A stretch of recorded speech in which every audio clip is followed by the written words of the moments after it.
A very good afternoon to all of you. Good afternoon, ma'am. Good afternoon all. Good afternoon. आज measurement evaluation and statistics in education की class में हम लोग chi square पर based numerical करेंगे। Previous class में हम लोगों ने ये जानने की कोशिश की थी कि काई स्क्वायर टेस्ट क्या होते हैं बेसिकली, और वो किन परिस्थितियों में यूज किए जाते हैं, और काई स्क्वायर का टेस्ट हम किन किन सिचुएशंस में करते हैं। तो आज हम लोग उसी से थोड़ा सा आगे बढ़ेंगे, न्यूमेरिकल काई स्क्वायर पर बेस्ड। मैं अपने यहाँ पीपीटी आप लोगों के साथ शेयर कर रही हूँ।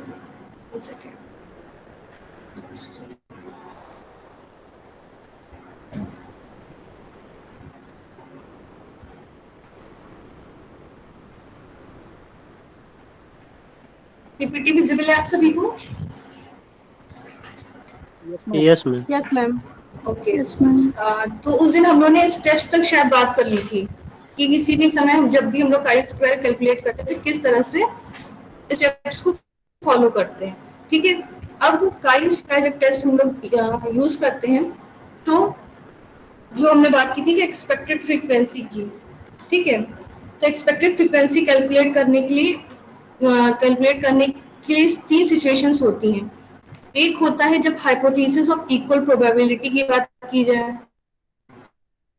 एक होता है जब हाइपोथेसिस ऑफ नॉन प्रोपोर्शन, और थर्ड और लास्ट आपका है hypothesis of independence of attributes. आज हम लोग बात करेंगे हाइपोथेसिस ऑफ इक्वल प्रोबेबिलिटी की, यानी काई स्क्वायर जब हमें काई स्क्वायर अप्लाई करना हो और उस परिस्थिति में जो एक्सपेक्टेड फ्रीक्वेंसी है उसका बेस्ड क्या हो, इक्वल प्रोबेबिलिटी। आप लोग इस तरह से समझो, जैसे कि आप सभी लोगों को पता है इक्वल प्रोबेबिलिटी मतलब जैसे कि आप सभी को पता है कि अगर मान लीजिए हम क्या करें, कॉइन को, एक फेयर कॉइन है, एक फेयर कॉइन मतलब जिसमें हेड या टेल आने की प्रोबेबिलिटी क्या हो, इक्वल हो। ठीक है, इक्वल प्रोबेबिलिटी का मतलब क्या है कि जितने भी इवेंट्स हैं अगर वो उनको हम क्या करें, बार दोहराएं तो उनकी जो रेपिटेशन है, जैसे मान लो अगर हमने क्या किया, इसको इस तरह से समझ सकते हो आप कि हमने अगर कोई कॉइन है हमारे पास, वो फेयर है, बायस नहीं है, ठीक है, और हम उसको 10 टाइम्स उछालें या 10 टाइम टॉस करें, तो अगर कॉइन फेयर है तो हम कहें कि 10 में से 5 बार आपका हेड आएगा और 5 बार आपका टेल आएगा। ठीक है, मतलब कि हेड और टेल दोनों के आने की जो चांसेस है वो क्या है, इक्वल है। अगर जैसे एट अ टाइम आपने कॉइन को हवा में उछाला तो आप क्या देखोगे कि या तो हेड आ गया तो या तो टेल आएगा, हेड भी आ सकता है, टेल, दोनों के आने की चांसेस क्या है, इक्वल है। ठीक है, तो कभी कभी कुछ सिचुएशन ऐसी होती है जिसमें हम काई स्क्वायर को जब अप्लाई करते हैं तो वहाँ अभी आप लोग न्यूमेरिकल जब पढ़ोगे तो आपको और क्लियर होगा कि वहां पर जो एक्सपेक्टेड फ्रीक्वेंसी का कैलकुलेशन है वो किस पर बेस्ड होता है, इक्वल प्रोबेबिलिटी पे, इक्वल चांसेस है। जितने भी इवेंट्स दे रखे होंगे, जितनी भी कैटेगरीज दे रखी होंगी, उन सबकी फ्रीक्वेंसीज कैसी होंगी, इक्वल होंगी। इक्वल प्रोबेबिलिटी पर आधारित जब हाइपोथेसिस हम लोग बनाते हैं उसमें एक्सपेक्टेड फ्रीक्वेंसी का कैलकुलेट करने का तरीका यही है कि जितने भी इवेंट्स हैं, जितने भी कैटेगरीज में आपको न्यूमेरिकल दे रखा है, उन सभी की टोटल फ्रीक्वेंसी को आप क्या करो, उन सभी कैटेगरीज में इक्वल बांट दो। ठीक है, एक न्यूमेरिकल हम लोग करते हैं जो कि इसी पर बेस्ड है, हाइपोथेसिस ऑफ इक्वल प्रोबेबिलिटी पे। अभी आप लोग करोगे तो आपको धीरे धीरे समझ में आने लगेगा। ये एक न्यूमेरिकल है, numerical on hypothesis of equal probability. ठीक है, ये जब आपके एग्जाम्स में आएगा तो आपको पढ़ के समझ में आ जाएगा कि आपको इसमें एक्सपेक्टेड फ्रीक्वेंसी कैसे कैलकुलेट करनी है। ठीक है, आप देखो हम इतनी देर से एक्सपेक्टेड फ्रीक्वेंसी की बात कर रहे हैं, आप सभी लोग जानते हो कि जो काई स्क्वायर निकालने का फॉर्मूला है उसमें क्या करते हैं हम लोग, ऑब्जर्व फ्रीक्वेंसी यानी जो हमने डेटा प्राप्त किया है अपना, वो एक्सपेक्टेड फ्रीक्वेंसी किसी थ्योरी पर बेस्ड है, थ्योरेटिकल बेस्ड होती है एक्सपेक्टेड फ्रीक्वेंसी। जैसे यहाँ पर क्या है, थ्योरेटिकल बेस्ड क्या है, इक्वल प्रोबेबिलिटी का, यानी जितने भी इवेंट्स या जितने भी कैटेगरीज में हमें डेटा प्राप्त हुआ है उन सभी में फ्रीक्वेंसीज क्या होगी, इक्वल होगी, या चांसेस क्या होंगे उनके आने के, इक्वल होंगे। तो हम इसीलिए बार बार एक्सपेक्टेड फ्रीक्वेंसी की बात कर रहे हैं, क्योंकि ऑब्जर्व तो हमें न्यूमेरिकल्स में दे रखा हुआ, लेकिन एक्सपेक्टेड हमें खुद की समझ से और उस एप्रोप्रिएट तरीकों को समझ के ही निकालनी पड़ेगी। अब हम लोग फर्स्ट जो एक केस देख रहे हैं, हाइपोथेसिस ऑफ इक्वल प्रोबेबिलिटी, इसका न्यूमेरिकल आप लोग देखो। In a random sample of 100 students admitted to B.Ed program, there were 27 science, 35 social science, 21 humanities, 7 vocational and 10 other stream students. तो क्वेश्चन पूछा है, do every stream students have an equal chance of admission in B.Ed? One second.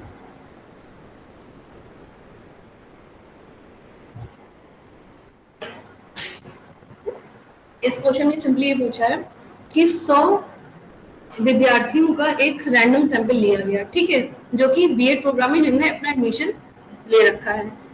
अब उसमें से देखा गया कि उन 100 में से कितने थे, 27 स्टूडेंट्स आपके साइंस बैकग्राउंड के हैं, 35 सोशल साइंस बैकग्राउंड के, 21 ह्यूमैनिटीज के, 7 वोकेशनल स्ट्रीम के होंगे और 10 जो है वो अदर स्ट्रीम के, उसका कोई नाम नहीं दिया, उसको अदर स्ट्रीम बोल दिया गया। ठीक, अब रिसर्चर ये जानना चाहता है कि क्या सभी स्ट्रीम के स्टूडेंट के बीएड में एडमिशन लेने के चांसेस इक्वल थे।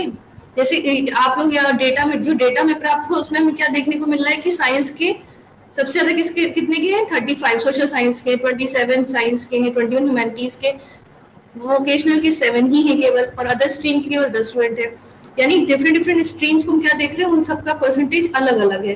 तो एक रिसर्चर ये जानना चाहता है कि क्या बीएड में डिफरेंट स्ट्रीम्स के सभी स्टूडेंट्स के एडमिशन होने के चांसेस इक्वल हैं।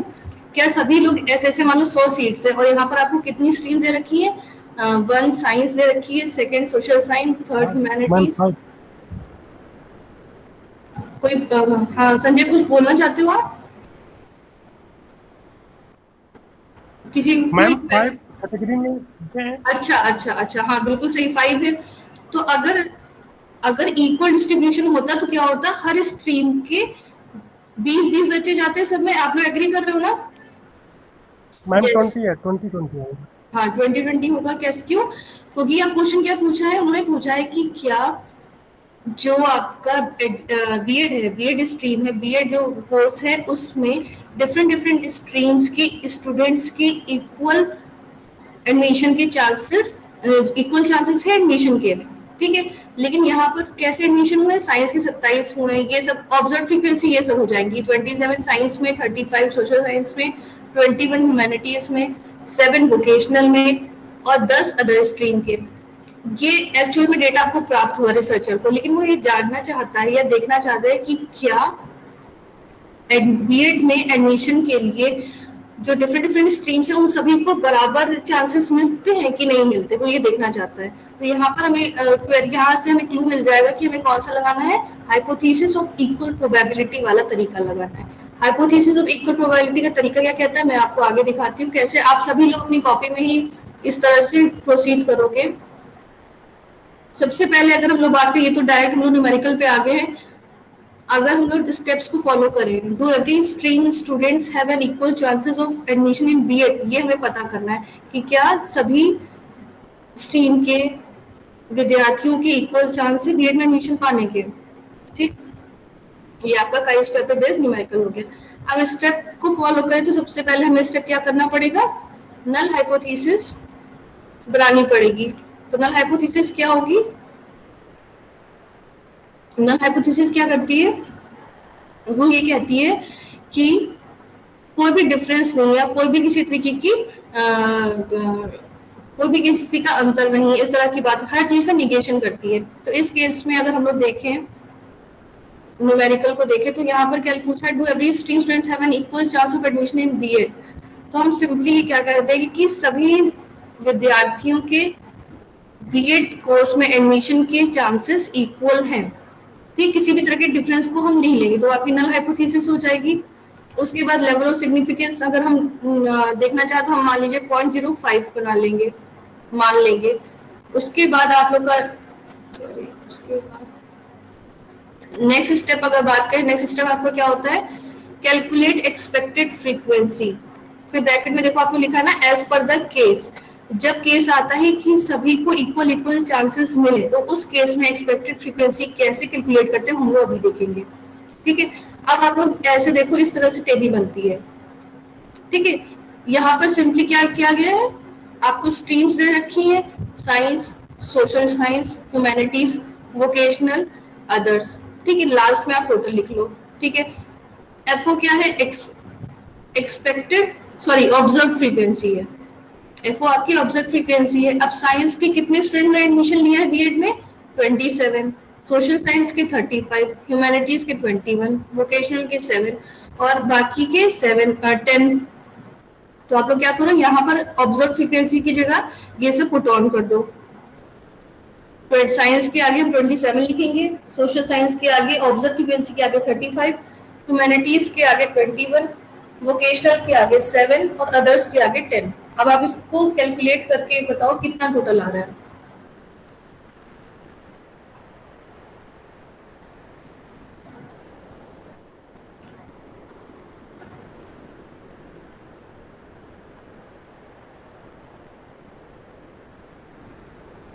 आदर्श टोटल कितना आ रहा है बेटा ऑब्जर्व फ्रीक्वेंसीज का?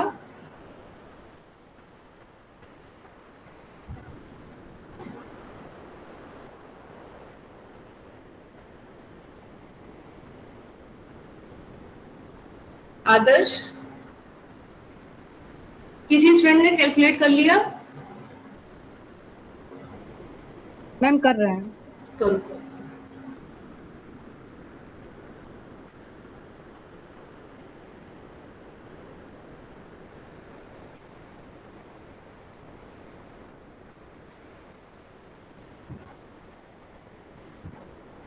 मैम 100 आ रहा है। ठीक है, 100 आ रहा है। सभी लोग, आप लोग कॉपी में अपना कैलकुलेशन एक बार देखो, क्या सभी का 100 आ रहा है? यस मैम 100 है। ठीक है, अब देखो कैसे करते हैं। क्वेश्चन में क्या पूछा गया है कि एक बीएड एडमिशन का किसी एक रिसर्चर ने एक बीएड कोर्स को लिया, उसमें एडमिशन को उसने देखा कि 100 बच्चों ने एडमिशन ले रखा है बीएड के बीएड कोर्सेज में, और उसमें उसने देखा कि ये स्ट्रीम है और उनमें ये डेटा प्राप्त हुए उसे कि 27 लोग साइंस ग्रुप के हैं, 35 सोशल साइंस के, 21 ह्यूमैनिटीज के। तो उसने ये देखा। अब वो देखना चाहते हैं कि क्या बीएड कोर्स में सभी जितने बाकी जो स्ट्रीम्स लिखी है इनके स्टूडेंट्स की इक्वल आने के चांसेस कितने हैं। ठीक है, वो देखना चाहता है।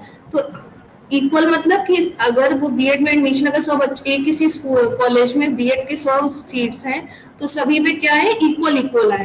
यानी टोटल कितना है आपके पास, 100 है, और हमारे पास स्ट्रीम्स कितनी है, 5 है।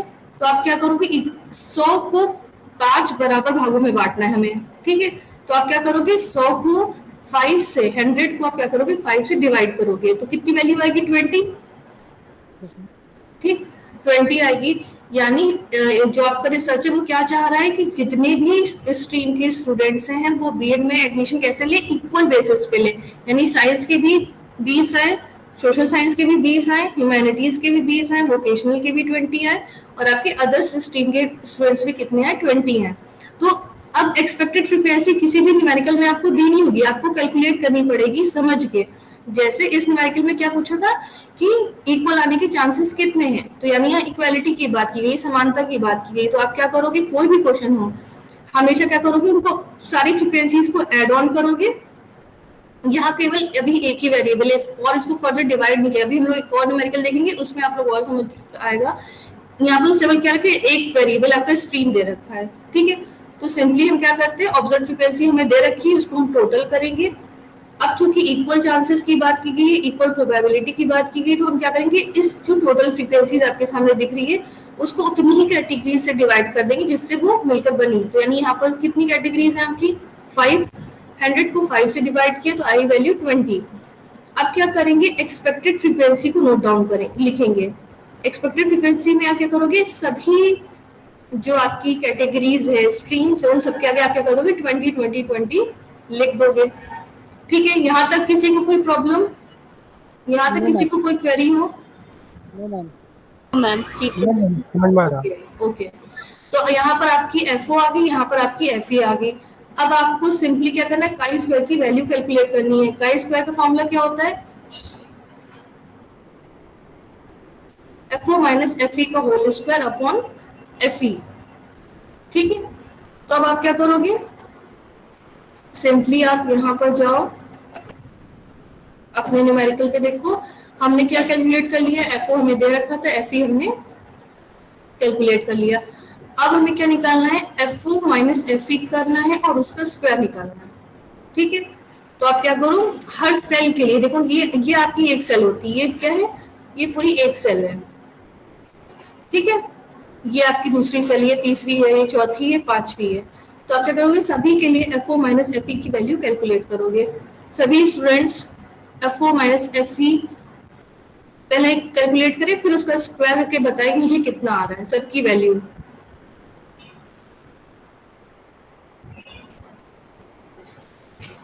आपके पास 2 मिनट का समय है।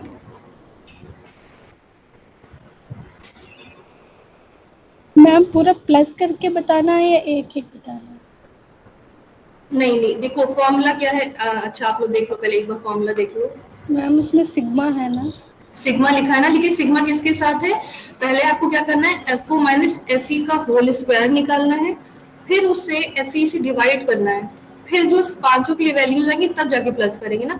सिग्मा एकदम बाहर है देखो। ठीक ओके। है, बाहर इसका मतलब क्या, पहले आप कैलकुलेट करोगे, FO माइनस FE का होल स्क्वायर करोगे, फिर उससे एक्सपेक्टेड फ्रीक्वेंसी से डिवाइड करोगे, फिर आपके पास इस तरह की 5 वैल्यूज आ जाएंगी हर सेल के लिए। फिर क्या करोगे, सिग्मा चूंकि लिखा है तो आप क्या करोगे, इन सारी वैल्यूज को, जो 5 कैटेगरीज की वैल्यूज ये हम लोग कैलकुलेट करेंगे, उससे हम जब ऐड ऑन करेंगे तो वैल्यू हमारी क्या होगी, काई स्क्वायर की वैल्यू होगी। आप सभी लोग फिर से एक बार कैलकुलेट करके देखो। हम लोग एक 1 बाई 1 चलते हैं। पहले आप लोग FO माइनस FE का होल स्क्वायर मुझे बताओ कितना आ रहा है सबका। मैम 7 आ रहा है, 7 का स्क्वायर हो जाएगा 50 हो जाएगा मैम, उसके बाद मैम पहले वाले का 7 आया, ठीक है, और तो उसका स्क्वायर 49, और दूसरे वाला का 15 आया तो 225। ठीक, फिर 1 आया तो 1, और ठीक है, फिर बिल्कुल 13 आया तो 169 के बाद ठीक है, 10 आया। 100 हो गया। ठीक है, अब आप क्या करोगे, सभी स्टूडेंट्स को यहाँ तक हो गया, FO माइनस FE का whole square yes yes ma'am. Ma'am, हो गया। कर लिया सबने। ठीक है, अब आपको क्या यस मैम। करना है, काई स्क्वायर का फॉर्मूला क्या है, FO माइनस FE का होल स्क्वायर अपॉन FE। ठीक है, अब नहीं क्या करना है, इस जो क्वांटिटी अभी हम लोगों ने जस्ट कैलकुलेट की उसको आप क्या करोगे, करस्पॉन्डिंग FE से डिवाइड करोगे। यानी देखो आप लोग यहाँ देख सकते हो, FO माइनस FE का whole square divided by FE 49/20। यानी ये जितनी इस कॉलम में जितनी भी वैल्यूज है उसके करस्पॉन्डिंग जो FE आपको लिखी हुई है, आपको सब डिवाइड करनी है। ठीक है, 49/20, 225/20, 1/20, 169/20, 100/20। ठीक है, आप सभी लोग वैल्यूज कैलकुलेट करो और मुझे बताओ आपका काइस। फिर क्या करेंगे, उसके बाद जब आप इन वैल्यूज को प्लस करोगे तो वो जो वैल्यू कैलकुलेट होकर आएगी वो आपकी होगी काई स्क्वायर की वैल्यू। मैम फर्स्ट वाले मैम की निकालिए, पहले का 49/20 का 2.45। सेकंड वाले का 225/20 का 11.25। थर्ड का है 0.05, और एक 169/20 का है 8.45, और 100/20 का है 5।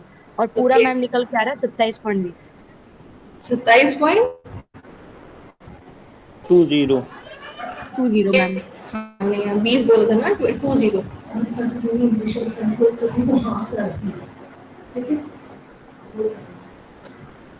ठीक है, सभी लोग ने कैलकुलेट किया कि कुछ ही स्टूडेंट्स केवल जवाब देते हैं, तो थोड़ा सा मैम आगे हो गया है।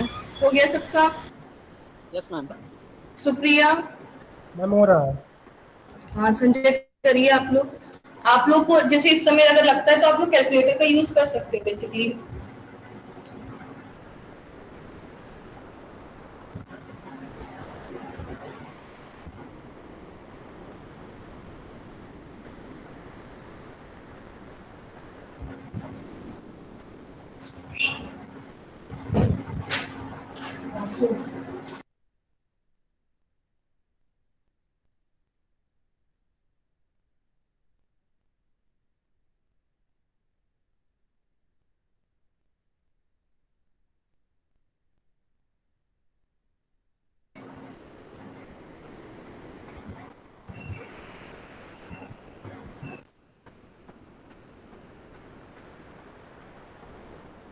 सुचिस्मिता बेटा आ गया आपका कैलकुलेशन, कैलकुलेट किया आपने? Suchismita yes ma'am. कितना आया वैल्यू बेटा? 27.20। ओके, तो यानी हमने क्या देखा, काई स्क्वायर की वैल्यू कितनी है? 27.20। अब आप लोग क्या करोगे, अब हमें क्या करना है, यहाँ तक हो गया। अब काई स्क्वायर की वैल्यू जो अभी आई है तो आपकी क्या है, कैलकुलेटेड वैल्यू आई है। अब आपको क्या करना है, टेबुलेटेड देखना है, टेबुलेटेड काई स्क्वायर की वैल्यू। उसके लिए हमें क्या करना चाहिए, हमें हमारे पास डिग्री ऑफ फ्रीडम होना चाहिए और जो लेवल ऑफ सिग्निफिकेंस हमने चूज किया है 0.05 या 0.01 जो भी आपने चूज करके रखा हुआ है, या जो अगर एग्जाम में दे रखा है तो हम उसको लेके चलेंगे। तो फिर हमें उसके लिए क्या चाहिए, डिग्री ऑफ फ्रीडम चाहिए। यहाँ पर डिग्री ऑफ फ्रीडम आपकी क्या है,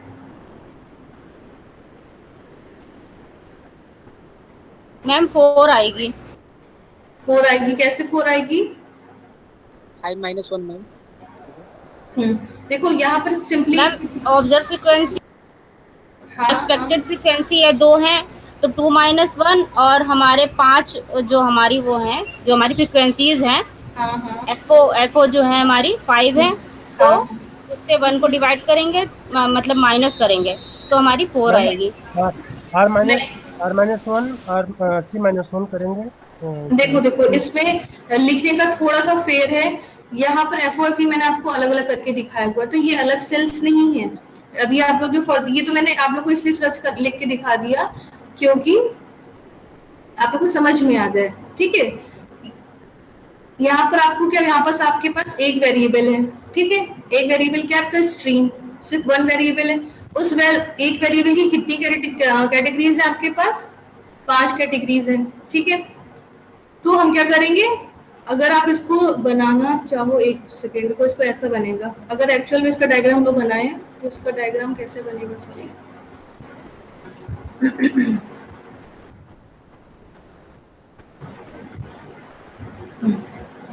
ऐसे बनता है इसका। इस हम केवल ये देखते हैं, हम केवल फ्रीक्वेंसीज को गिनते हैं, ठीक है, बाकी किसी चीज को नहीं गिने। जो सेल्स R-1 इंटू C-1 की हम बात कर रहे हैं, वो हम किसकी बात कर रहे हैं, केवल फ्रीक्वेंसीज की सेल्स की बात कर रहे हैं,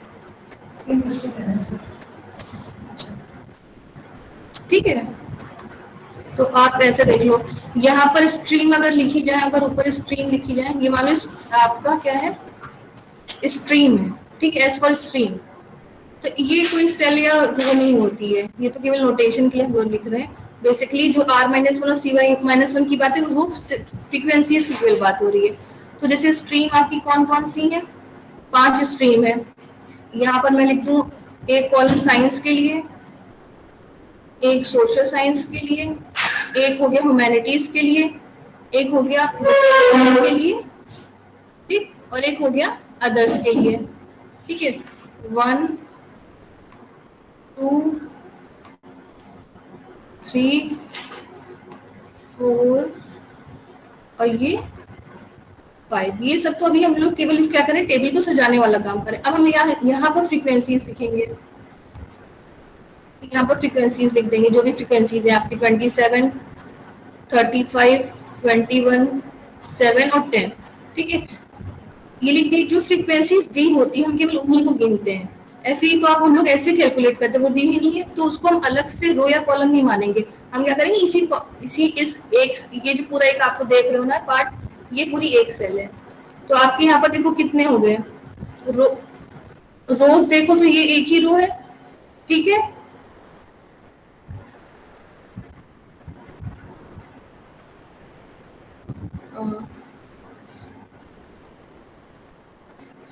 वो जब आपके पास केवल वन वेरिएबल हो, तो वेरिएबल की अभी यहाँ पे इतना समझ लो। अभी मैं नेक्स्ट क्वेश्चन जो आपको कराऊंगी तो वहां पर एक बताऊंगी आपको।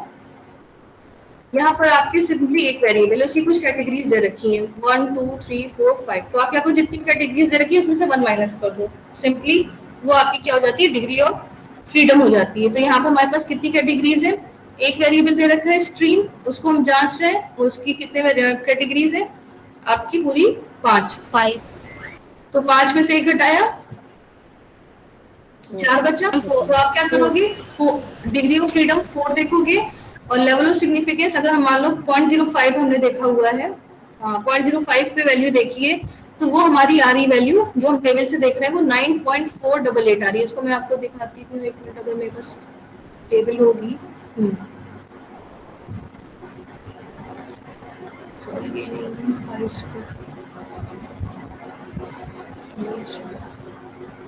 हाँ हमें क्या करना है, 0.05 लेवल ऑफ सिग्निफिकेंस पे डिग्री ऑफ फ्रीडम 4 देखनी है, ठीक है। तो आप ये देखो, ये 4 देख ली हमने और 0.05 आपका ये है, तो हम लोग यहाँ से चले इधर और ये आपका 0.05, तो कितनी वैल्यू आ रही है, 9.488, ठीक। तो काई स्क्वायर टेबुलेटेड कितनी आ रही है आपकी, सॉरी टेबुलेटेड कितनी आ रही है, 9.488, ठीक।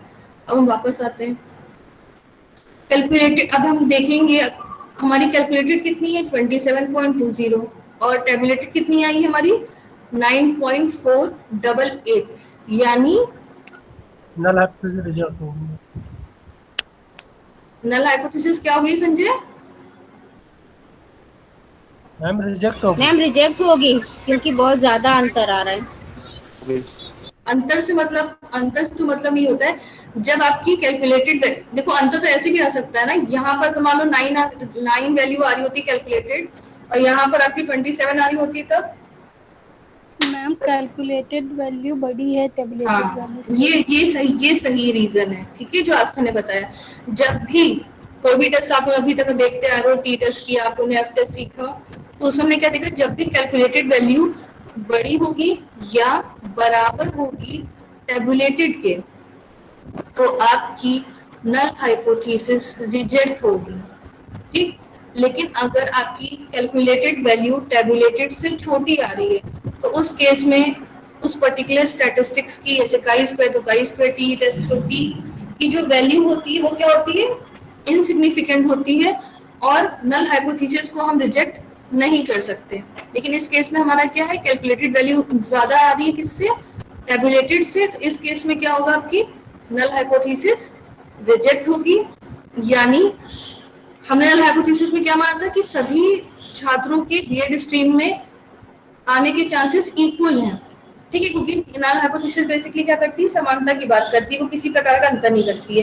तो हमने क्या कहा था नल हाइपोथेसिस में कि बीएड स्ट्रीम में सभी स्ट्रीम के स्टूडेंट्स की आने के चांसेस इक्वल हैं, लेकिन यहाँ पर अब क्या होगी, नल हाइपोथेसिस रिजेक्ट होगी। तो यानी आंसर क्या आया, means every stream students do not have equal chance of admission in B.Ed.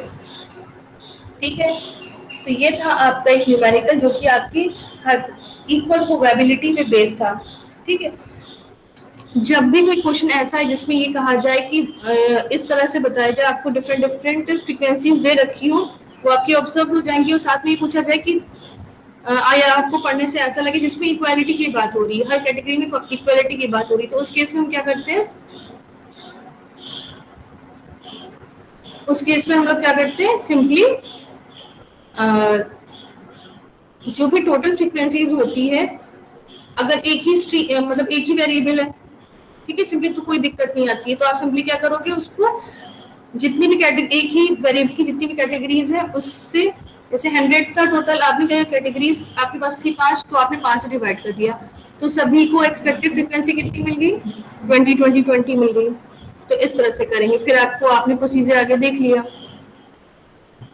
Degree of freedom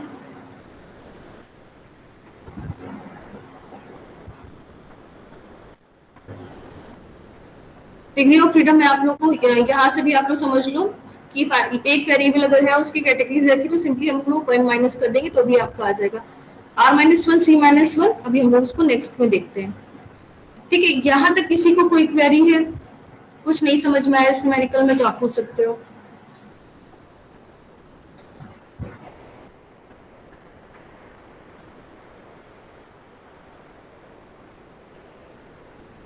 किसी को कोई क्वेरी नहीं? हाँ आलो बताओ। मैम क्वेश्चन में मैम पहले से मैम वो नल हाइपोथेसिस की संभावना दिख रही थी, क्योंकि मैम स्टूडेंटों की जो स्ट्रेंथ है उसमें स्टूडेंटों की जो संख्या थी बीएड में होने की, वो तो पहले कम थी। तो मैम क्यों हम हाइपोथेसिस बना रहे हैं? क्योंकि मैम हमको तो पहले क्लियर है कि अगर 7 बच्चे हैं तो हम 20 का इक्वल नहीं कर सकते ना मैम, 100 सीट में। नहीं नहीं नहीं, अब जैसे ये है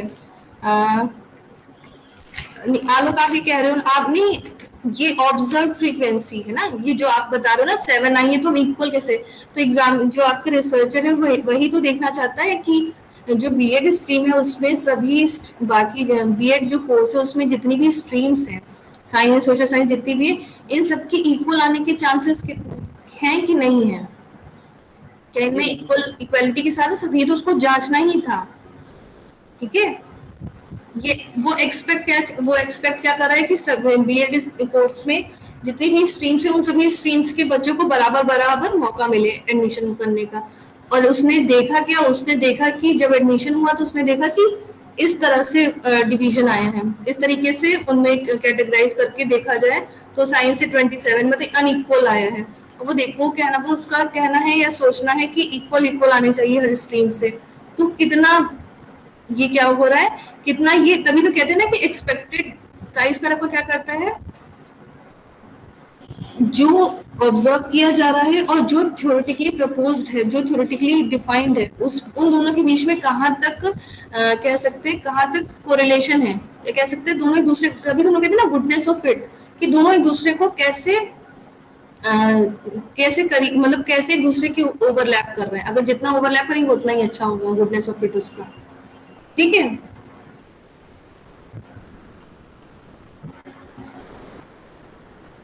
अच्छा आप लोगों को कोई क्वेरी नहीं तो आप लोग नेक्स्ट क्वेश्चन है ये नोट करो, और ये क्वेश्चन मैम chi स्क्वायर का हमारे पास टेबल नहीं है, उसको आप सेंड कर दीजिएगा प्लीज। chi स्क्वायर, और बुक में टेबल नहीं है हमारे। अच्छा ठीक है, तब आप लोग एक न्यूमेरिकल नोट करो। A die is thrown 132 times with following results. Dice जो हम लोग यूज करते हैं, डाइस हो गया, डाई लिखा है डाइस, जो बोली जिससे आप लोग लूडो खेलते हो, उसमें डाइस में 6 नंबर होते हैं, 1 2 3 4 5 6। ठीक है, तो कहा गया है कि एक डाइस को फेंका गया 132 टाइम्स, और जैसे एक नंबर उन्होंने 132 टाइम्स उछाला, और उसमें उन्होंने जैसे क्या किया, पहले 1 2 3 4 5 6 लिख दिया। अब उन्होंने देखा कि 132 टाइम्स जब उछाला गया डाइस को, तो उसमें 16 इवेंट्स ऐसे थे, यानी 16 बार एक नंबर आया, 20 बार 2 नंबर आया, 3 नंबर 25 बार आया, 4 आपका आया 14 टाइम्स, 5th नंबर आया 29 टाइम्स, 6 आया 28 टाइम्स। तो ये आपका न्यूमेरिकल है। तो आपको ये पता लगाना है, इज द डाइस अनबायस्ड, क्या डाइस अनबायस्ड है, अनबायस्ड। अभी आप लोग को यहाँ तक लिखो, फिर मैं इसको समझाती हूँ।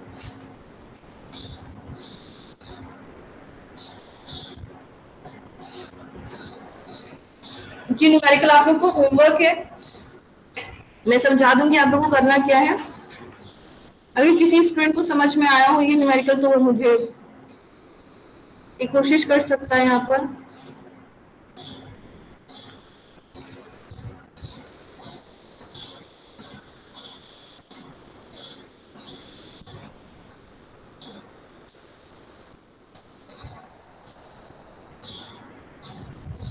मैम जैसे हम लोगों ने पहले वाला क्वेश्चन लगाया था, बिल्कुल मैम उसी तरीके से ये क्वेश्चन है, बस इसमें ये क्या है कि एफ और एफ है, उसमें ओ और ई दे रखा है सिर्फ मैम। हाँ नहीं, ये तो चलो ठीक है, देखो इसको इस तरह से आप लोग समझ लो, नेहा ने भी तो सही समझा। जो आपका ये न्यूमेरिकल है वो बिल्कुल वैसा ही जैसे उन्होंने अभी प्रीवियस जस्ट क्वेश्चन किया है। इसमें सिंपली क्या कहा गया है कि एक डाइस को 132 टाइम्स उछाला गया है, और जितने भी नंबर्स होते हैं 1 to 6 उनकी फ्रीक्वेंसी नोट कर ली गई है। ठीक है, तो इन्होंने पूछा है कि क्या जो आपका डाइस है वो अनबायस्ड है, मतलब कि क्या सभी नंबर्स 1 2 3 और 5 और 6 के आने के चांसेस इक्वल हैं। क्यों? क्योंकि जैसे कि आप लोगों को पता है कि जब हम लोग के प्रोबेबिलिटी अगर आपने मैथमेटिक्स में पढ़ी होगी तो डाइस है। ठीक है, अगर कोई भी चीज अनबायस्ड है यानी फेयर है, उसमें कोई उसमें कोई गड़बड़ नहीं है उस डाइस में, तो क्या होगा, अगर आप क्या करोगे, सभी नंबर्स के आने के चांसेस इक्वल होंगे। कैसे? एक समय पर आपका अगर जैसे मान लो उसको आपने 6 बार उछाला है, डाइस में 6 नंबर है, उसको 6 बार उछाला है, और अगर वो बायस फ्री है तो क्या होगा, हर इवेंट के यानी हर नंबर के आने के चांसेस क्या होंगे, इक्वल इक्वल होंगे, 1/6 होंगे। ठीक है, यानी एक समय पर आपका 1 आएगा। हाँ मैम एक बार अगर हम उठा लेंगे तो मतलब 6 बार उठा लेंगे तो वही नंबर दोबारा रिपीट हो सकता है मैम, ये कहने का मतलब है। इसका मतलब ये होता है, बाय प्रोबेबिलिटी में देखो सिंपली हम लोग क्या होता है, जो फेवरेबल इवेंट्स होते हैं अपॉन टोटल इवेंट्स होता है। ठीक है, जैसे अगर आप निकालना चाहते हो कि एक के आने की प्रोबेबिलिटी कितनी है, तो एक पूरे डाइस में एक ही जगह एक ही बार आ सकता है, तो आप ऊपर 1 लिखोगे, अपॉन नीचे कितनी, और पॉसिबिलिटी कितनी है कि उन 6 नंबर में से कोई भी, उन 6 टोटल नंबर कितने हैं 6, तो 1/6। तो डाइस में हर नंबर की आने की प्रोबेबिलिटी कितनी होती है आपकी, 1/6 होती है। ठीक है, अब यहाँ पर क्वेश्चन पूछा कि क्या डाइस जो है आपका अनबायस्ड है, यानी आपकी जो डाइस है उससे अगर उछाला जाए तो सभी की जो आने की फ्रीक्वेंसी क्या सेम रहेगी। जैसे अगर 132 टाइम्स है, 132 टाइम्स को आप लोग 6 से डिवाइड करो, कितनी वैल्यू आ रही है मैम 22 आ रही है 22। तो टोटल। यानी कि अगर अगर आपका ये बायस फ्री है डाइस, तो क्या होगा, 132 टाइम्स में से 22 टाइम्स हर नंबर आएगा, यानी एक जो नंबर है, जो 1 नंबर का आपका प्लेटफॉर्म है, वो 22 टाइम्स आएगा, 2 नंबर वाला भी 22 टाइम्स आएगा, 3 वाला भी 22 टाइम्स आएगा, और 6 तक ही ऐसे चलता रहेगा। तो आपको सिंपली यहाँ पर क्या करना है, काई स्क्वायर की वैल्यू कैलकुलेट करनी है, बिल्कुल वैसे ही जैसे भी हमने जस्ट पहले किया हुआ है। तो ये आप लोग का होमवर्क है, जिसका आंसर आपको मुझे बताओगे। कल हम लोग इस पर एक बार बात करेंगे, और फिर नेक्स्ट जो आपका है काई स्क्वायर का केस, उस पर बात करेंगे। ठीक है, तो मेरी तरफ से आज के लिए यहाँ क्लास आपकी यहीं पर मैं वाइंड अप करती हूँ। काई स्क्वायर की टेबल नहीं है मेरे पास, तो आप सेंड कर दीजिएगा मैम ग्रुप में। मैं अभी भेज देती हूँ थोड़ी देर में। ठीक है, यस तो मैम यहाँ को ठीक है, मैं यहाँ को भेज दूंगी। हाँ लो मैम मेरा, बताओ। मैम अगर हम अगर मैं पूर्ण संख्या ना पाया, मैं बता दें कि अगर 21.5 है तो मैम इक्वल में हम उसको 21.5 भी रख सकते हैं। अगर मान लीजिए मैम कोई न्यूमेरिकल ऐसा आया इसमें तो अगर 0.5 है तो मैम उसको रख सकते हैं इक्वल में। क्या नहीं देखो, जब न्यूमेरिकल में जैसे दे रखा है वैसे ही आप लेके चलोगे उसको। जी मैम। ठीक है, नहीं मैम, मेरा ये मैम कि अगर हम कोई पॉइंट जैसे हम 22 पाए, आलोक आप टाइप करके बता सकते हो, मुझे आपकी आवाज नहीं आ रही सही से, आप मुझे टाइप करके पूछ सकते हो। चैट बॉक्स में आप क्वेश्चन टाइप कर लो, मैं पढ़ लूंगी वहां से, क्योंकि आपकी आवाज बिल्कुल भी साफ नहीं आ रही है। अब मैम आ रही है? मैम वो बोल रहे हैं कि जैसे कि हम डिवाइड करने पे मेरा आंसर अगर मतलब ऐसे नहीं आ रहा, पॉइंट्स में आ रहा है, तो फिर हम क्वेश्चन को कैसे सॉल्व करेंगे? तो आप पॉइंट्स में लेके चलोगे, पॉइंट्स लेके चलोगे आप। ठीक है, ओके, थैंक यू क्लास। तो आज की क्लास हम लोग यहीं पर बाइंड अप करते हैं। कल एक नए केस में कैसे काई स्क्वायर को कैलकुलेट करते हैं उस पर बात करेंगे, प्लस आपको जो आज मैंने होमवर्क दिया है उस पर भी एक बार थोड़ा सा स्टार्टिंग में देख लेंगे। Thank you class. Thank you ma'am. Thank you ma'am. Thank you ma'am.